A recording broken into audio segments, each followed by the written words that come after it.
So what is this event? Actually in our 53rd annual Model High School United Nations. So for 53 consecutive years on this campus, we've done a Model United Nations. We have about in excess of 400 students here on campus for 3 days from high schools over, I think we have 3 states this year. This is the General Assembly. We do upstairs a Security Council, the African Union, the Organization of Islamic Conference, Human Rights Council, and the Status of Women. So, and those are all those are upstairs. Yeah.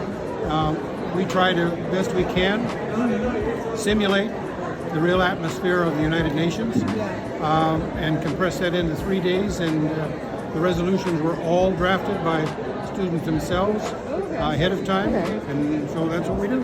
We actually take one of these students with us to New York. Oh wow! Yeah, that's each really year. cool. We do. You know, today we're talking about climate change and a number of other things, but we cover something like 35 resolutions before we're done. Wow! So that's a lot. Delegate, I thank you for that question. The United Nations actually just last July awarded us with that. They applauded us for having that 0.02%. If you go on to look at the resolution of July 12th, it is there and they acknowledge us. Thank you, Delegate. Slovakia to the Maldives.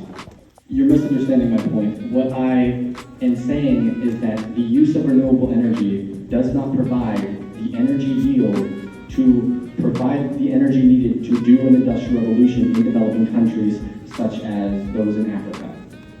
Thank you. Delegate, you claim that 2-2A does not give specific plans for countries that are surrounded by water like you and Belgium. But I must ask, besides building a wall around your capital city to protect infrastructure, what have you done for water-surrounded countries or your nation to protect climate change? Thank you for asking. We actually have a net zero policy in place right now.